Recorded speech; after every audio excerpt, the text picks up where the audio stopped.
Hello friends, welcome to Sports All Rounder YouTube channel. Kabaddi தான் PKL 12 தான் interview தான் S Patna pirates தான்.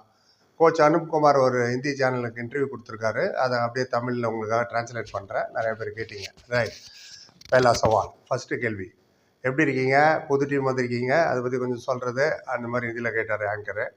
சொன்னார், எப்போ மாதிரி ஃபஸ்ட்டு கேள்வி நான் ஹிந்தியில் சொல்லிட்டு போயிடுறேன். बिल्कुल बढ़िया हूँ, नई टीम के साथ जुड़ा हूँ, पटना पायरेट्स अच्छी टीम है, अच्छी मैनेजमेंट भी है, प्लेयर भी अच्छे हैं, காஃபி குஷும் அப்படின்ட்டாரு டக்குன்னு. ஆமாம் ஆமாம், ரொம்ப நல்லா இருக்கேன். நான் புது டீம் ஜாயின் பண்ணியிருக்கேன், பாட்னா பைரட்ஸ். ரொம்ப நல்ல டீமு, மேனேஜ்மெண்ட் ரொம்ப நல்லா இருக்காங்க, பிளேயர்ஸும் ரொம்ப நல்லா ப்ளே பண்ணுறாங்க, விளையாடுறாங்க. ஐ எம் வெரி ஹாப்பி இந்த டீமை பொறுத்த வரைக்கும் அப்படின்னாரு. ரைட், அடுத்த கேள்வி கேட்டார். PKL 8 புனேரிப்பால் தானே, நீங்கள் தான் யங் பிரிகேட் கடாகருதியா அப்படின்னாரு. அதாவது யங் பிளேயரை நிறைய பேரை நீங்கள் தான் இன்ட்ரடியூஸ் பண்ணீங்க புனேரிப்பால் தானில் PKL 8. அதுக்கப்புறம் அந்த டீமு கப்பே ஜெயிச்சிச்சு, அதை PKL 10 ஜெயிச்சாங்களா சொல்கிறாரு.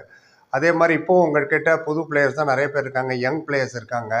ஸோ அபிகா இராதா நான் என்ன plan, what is your plan அப்படின்ற மாதிரி கேட்டார். சொன்னார், என்னோட planning is very simple, trophy trophy ஜெயிக்கணும், எங்களுக்கு பார்ப்போம் எப்படி போகுதுன்னு. டீம் ரொம்ப நல்லா இருக்குது. மணிந்தர் சிங் மட்டும்தான் சீனியர் பிளேயர் இருக்காங்க, பாக்கி எல்லாமே யங்ஸ்டர்ஸ் தான். அண்ட் நல்ல ஸ்டார்ட் கிடைச்சாலே ரொம்ப நல்லாயிருக்கும். Will have a good start and finish well.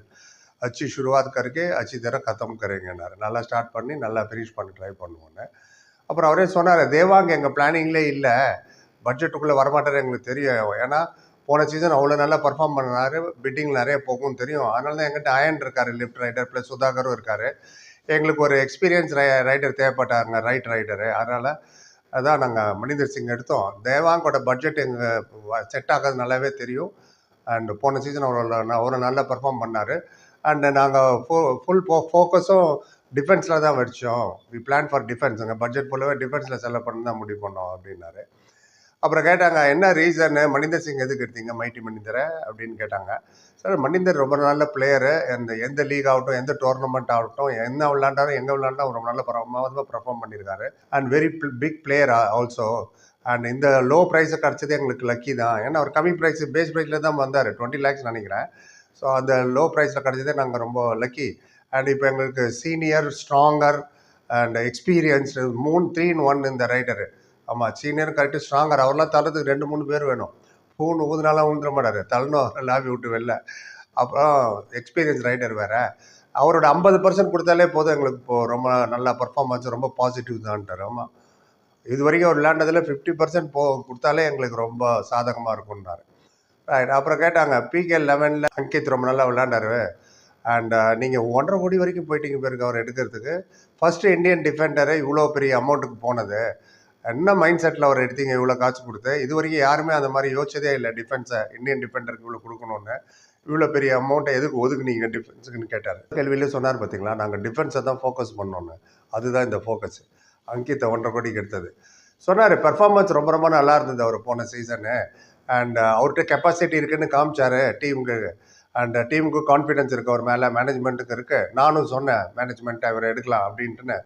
And very good defender. Last சீசனும் விளையாண்டதுனால அண்ட் புதுசாக அவங்களுக்கு எதுவும் பிரச்சனை வராது. ஏன்னா ஒரு சீசன் விளையாண்டாலே மேனேஜ்மெண்ட்டுக்கும் பிளேயருக்கும் ஒரு நல்ல ரேப்போர் வரும், நல்ல அண்டர்ஸ்டாண்டிங் வரும், ப்ராப்ளம் இருக்காது, செட் ஆகிடும். மேனேஜ்மெண்ட் பிளேயரும் செட் ஆகிடுவாங்க ஒரு சீசன் விளையாண்டாலே. அது மாதிரி அவர் போன சீசன் வேறு விளையாண்டார். இதுதான் மெயின் காரணம் அவர் ஹை பிட்டிங் போய் அவர் எடுக்கிறதுக்கு அங்கித்தை. அப்புறம் இன்னொரு கேள்வி கேட்டார், அயனே நம்பி இறங்கியிருக்கீங்க நீங்கள், அயன் லோச்சா. போன சீசன் அவர்கிட்ட கொஞ்சம் ப்ராப்ளம் வந்து கொஞ்சம் கம்மியாக தீ, அதான் கொஞ்சம் லிட்டில் ப்ராப்ளம் இருந்தது. அண்ட் ஃபஸ்ட்டு சீசனு அதனாலயா. And I am working. அவரே சொன்னார், நானே வந்து ஒர்க் பண்ணிகிட்ருக்கேன், ப்ராக்டிஸ் பண்ணிகிட்ருக்கேன், சூப்பர் ரைட் ஆகட்டும், டூ ஆர் டை சுச்சுவேஷனு இதெல்லாம் ரெடி ஆகிட்டு இருக்கேன்னு. அந்த இடத்துல தான் அவர் ஸ்ட்ரகிள் பண்ணார் ஆக்சுவலாக. அவருக்காக ஸ்பெஷலாக டிஃப்ரெண்ட் ஏதாவது ட்ரைனிங் கொடுக்குறீங்களான்னு கேட்டார். அவர் சொன்னார், கோச் இல்லை, அவரோட ஃபஸ்ட்டு சீசன் அது அயன்னு.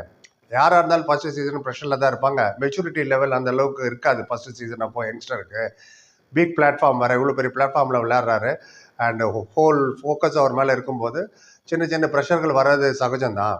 அண்ட் போன சீசனும் விதிவிலக்கில், அதனால தான் கொஞ்சம் ப்ரெஷரில் இருந்தார். பட் மேட்ச் நடக்க டுவர்ட்ஸ் எண்டு ஒரு பக்காவாகிட்டார் போன சீசனு. ப்ரீ கேப்பில் கூட அவர் எங்கெங்கே வந்து மிஸ்டேக் பண்ணாரோ அதில் தான் நான் கான்சன்ட்ரேட் பண்ணி ஒர்க் பண்ணேன். அண்ட் சின்ன டிஃபென்ஸ் யூனிட் இருக்கும்போது தான் அவர் கஷ்டப்படுறாரு. அதான் 7 பேர் இருக்கும்போது அவுட் பண்ணிட்டு வந்துடுறாரு பேருக்கு. சின்ன டிஃபென்ஸ் எதிரே இருக்கும்போது தான் அவர் கஷ்டப்படுறாரு. அதெல்லாம் we are working on that. அவரோட வீக்னஸ் ஐடென்டிஃபை பண்ணி அதில் நிறையா எக்ஸ்ட்ரா எஃபோர்ட் போட்டோம் ப்ரீ கேம்பில், கெட்டிங் ரெடி, செல்ஃப் அவுட் வேறு நிறைய ஆனர் போன சீசன். அதெல்லாம் என்ன கரெக்ஷன் பண்ணுமோ அதெல்லாம் கரெக்ட் பண்ணியிருக்கேன். போக போக ஒரு மெச்சூரிட்டி லெவலும் நல்லா இன்க்ரீஸ் ஆகும், எக்ஸ்பீரியன்ஸும் வரும். அப்புறம் இன்னும் நல்லா பர்ஃபார்ம் பண்ணுவார் அயான். அண்ட் போன சீசன் பண்ண மிஸ்டேக்லாம் இந்த வாட்டி நீங்கள் அதிகமாக பார்க்க மாட்டீங்க இந்த சீசனில். ஸோ அந்த மிஸ்டேக்லாம் கரெக்ட் பண்ணிட்டோம் அயன் அப்படின்னாரு. ஸோ அப்புறம் கேட்டார், அவர் போனஸ் के लिए अलग तैयारी कर रहे हैं क्या அப்படின்னு அவரு சிரிச்சார் பெருசா. என்னன்னா, போனஸ் எடுக்கு தனியாக ட்ரை பண்ணுறீங்களா, தனியாக ட்ரைனிங் பண்ணுறீங்களா, ட்ரை பண்ணுறதுக்கு என்ன பண்ணணும், செப்பரேட் ட்ரைனிங் போதான்னாரு. சிரிச்சுக்கிட்டே சொன்னார், பில்குல் எஸ். பில்குல்னா ஆமாண்ணா, ஆமாம் டெஃபினெட்லின்னு அர்த்தம் ஹிந்தியில் பில்குல்னா. ஆமாம் எஸ், ட்ரைனிங் ஸ்பெஷலாக ட்ரைனிங் கொடுக்குறோம் போனஸ் எப்படி எடுக்கணும்னு. கேம்பில் ரொம்ப நல்லா அந்த ட்ரைனிங் அப்போ ரொம்ப நல்லா தான் போனஸ் எடுக்கிறாங்க. பார்ப்போம் மேட்ச்சில் எப்படி எடுக்க போகிறாங்கன்னு. மேட்ச் அப்போ தான் தெரியும். அண்ட் போனஸ் பாயிண்ட் நிறைய வரணும் இந்த சீசன் தான் எங்களோட குறிக்கோள் வேறு. அது தெரியும் ரைடருக்கும், அதுலேயும் நிறையா ஒர்க் பண்ணியிருக்கோம் அதில் அப்படின்னாரு. அப்புறம் இன்னொரு கேள்வி கேட்டார், நீங்கள் பிளேயராக விளையாடும் போது கேப்டன் கூல்னு பேர் எடுத்தீங்க, அண்ட் எந்த ப்ரெஷருமே உங்கள் முகத்தில் காட்ட மாட்டீங்க நீங்கள் விளையாண்ட பீரியடில். இப்போ கோச்சாக இருக்கும்போது அதுவும் 3 டைம் ஜெயிச்ச டீம் இது பாட்னா பைரட்ஸு. 2 வாட்டி வந்து அவங்க ஃபைனல் வர விளையாடிருக்காங்க, போன சீசன் ஃபைனல் விளையாடிருக்காங்க. ஹியூஜ் ஃபேன் எக்ஸ்பெக்டேஷன் இருக்குது, ஃபேன் பேஸ் இருக்குது. 4th டைட்டில் எங்கேன்னு கேட்டுகிட்டே இருக்காங்க. ஸோ இதெல்லாம் உங்களுக்கு ப்ரெஷரில் கொண்டு வரலையா? ஆர் யூ அண்டர் ப்ரெஷரில் இருக்கீங்களா கேட்டார் சொல்லுங்கன்னு சொன்னார். எஸ், ப்ரெஷர் கண்டிப்பாக இருக்கும், பிளேயருக்கும் இருக்கும், கோச்சும் இருக்கும். எப்போது இல்லைன்னா நான் சொல்ல மாட்டேன், கொஞ்சம் தான் இருக்கும். நீங்கள் நினைக்கிற மாதிரி பெரிய அளவுக்குலாம் இல்லை, நாட் டூ மச் ப்ரெஷர், அவ்வளோ பெரிய ப்ரெஷர்லாம் இல்லை. ஏன்னா ஹார்ட் ஒர்க் நல்லா பண்ணுறோம், மேனத் போத் கர்னே ஹம் லோக், அதாவது ஹார்ட் ஒர்க் நல்லா போடுறோம். அதோட ரிசல்ட்டை நீங்கள் மேட்டில் பார்ப்பீங்க. கான்ஃபிடென்ஸ் ரொம்ப ஹையாக இருக்குது. ஃபஸ்ட்டு மேட்ச்சில் ஓரளவுக்கு நமக்கு தெரிஞ்சிடும் யார் ஒரு ஏன்னோ கேலிபர் எப்படி, எந்த அளவுக்கு அவங்க இம்ப்ளிமெண்ட் பண்ணுறாங்க. ஏன்னா எல்லாமே யங்ஸ்டர்ஸு, ப்ரெஷர் எப்படி ஹேண்டில் பண்ணுறாங்கன்னு. அண்ட் அதுக்காக ஒரேடியாக ப்ரெஷரையும் நம்ம தூக்கி தள்ள போட்டுக்க முடியாது. ஒரு அளவுக்கு தான் மனுஷனால் ப்ரெஷரை ஹேண்டில் பண்ண முடியும்னு சொன்னார் அவர். ஒரு லெவல் தாண்டிச்சுன்னா மனுஷனால ஹேண்டில் பண்ண முடியாது ப்ரெஷர். அங்கே போகிற அளவுக்கு நான் வச்சுக்கல. ஓரளவுக்கு ப்ரெஷர் எஸ், எவ்வளோ தாங்க முடியுமோ அவ்வளோ தாங்குவாங்க ப்ரெஷர். அந்த டீம் எப்படி விளையாடணும், என்ன ப்ரெஷர்னு ஃபஸ்ட்டு மேட்ச் பார்த்ததுக்கப்புறம் தான் கரெக்டாக என்னால் முடிவு பண்ண முடியும். ஒரு ஐடியா கிடைக்கும் எந்த அளவுக்கு இவங்க ப்ரெஷர் ஹேண்டில் பண்ணுறாங்கன்னு. சரி, அடுத்த கேள்வி அதெல்லாம் இருக்கட்டும், என்ன பிளான் பண்ணியிருக்கீங்க இப்போ? வாட் டைப் ஆஃப் பிளானிங் அப்படின்னாரு. சொன்னார், என்கிட்ட 2 நல்ல ரைட்டர் இருக்கார், ஆயான் அண்ட் மணிந்தர் சிங். 2 பேருமே ஃபிட்டாக இருக்காங்க, பர்ஃபார்மன்ஸும் ரொம்ப நல்லா இருக்குது. அண்ட் ரொம்ப நாங்கள் கான்சன்ட்ரேட் பண்ணது டிஃபென்ஸில் தான். கேம்பில் கூட ரொம்ப ஒர்க் பண்ணது நாங்கள் டிஃபென்ஸில். இந்த சீசன் டிஃபென்ஸ் வந்து நல்லா ஸ்ட்ராங்காக விளையாடுவாங்க. அதுதான் எங்களோட ஒரே கோல். அப்புறம் கடைசியாக ஒரு டெம்ப்ளேட் கேள்வி இருக்கு இல்லையா, மெசேஜ் என்ன சொல்ல விரும்புகிறீங்க பாட்னா பைரட்ஸ் ஃபேனுக்கு, ஹியூஜ் ஃபேன் பேஸ் இருக்காங்களே சொல்லுங்கன்னு சொன்னார். मैं ये बताना चाहता हूँ फैंस को, அதாவது நான் ஃபேன்ஸுக்கு என்ன சொல்ல விரும்புகிறேன்னா, இது வரைக்கும் நீங்கள் ரொம்ப நல்லா சப்போர்ட் பண்ணீங்க, பியார் தியா, நிறைய அன்பு கொடுத்தீங்க, நம்பிக்கை கொடுத்தீங்க டீமுக்கு. அதனால தான் 3 வாட்டியே கப்பு ஜெயிக்க முடிச்சுது பாட்னா பைரட்ஸில். 2 வாட்டி ஃபைனலுக்கு வர போயிருக்காங்க. ஸோ அதே சப்போர்ட்டை எதிர்பார்க்குறோம், கொடுப்பீங்கன்னு தெரியும். நாங்களும் நல்லா பர்ஃபார்ம் பண்ணுவோம். And we will not disappoint you, ஆப்கோ நிராஜ் நஹி ஹோனே தேங்கே அப்படின்றார் ஹிந்தியில். ஆமாம், ஆப்கோ நிராஜ் நஹி ஹோனே தேங்கே அப்படின்னா உங்களை நாங்கள் டிஸப்பாயிண்ட் பண்ண மாட்டோம்னு அர்த்தம். ஸோ ரொம்ப கூலாக சிம்பிளாக சொன்னார் நம்ம கோச் அனுப் குமார். ஸோ நீங்கள் என்ன நினைக்கிறீங்க இந்த இன்டர்வியூ பற்றி? தேடி பாருங்கள் இருக்கும் எங்கன்னு. அண்ட் உங்களோட கருத்து எதுவாக இருந்தாலும் சொல்லுங்கள், எல்லாத்துக்கும் பதில் சொல்லலாம். அப்படின்னா எல்லாத்தையும் படிக்கணும்னு அர்த்தம் ஆச்சா. ரைட், இன்னும் என்ன 3 days to go.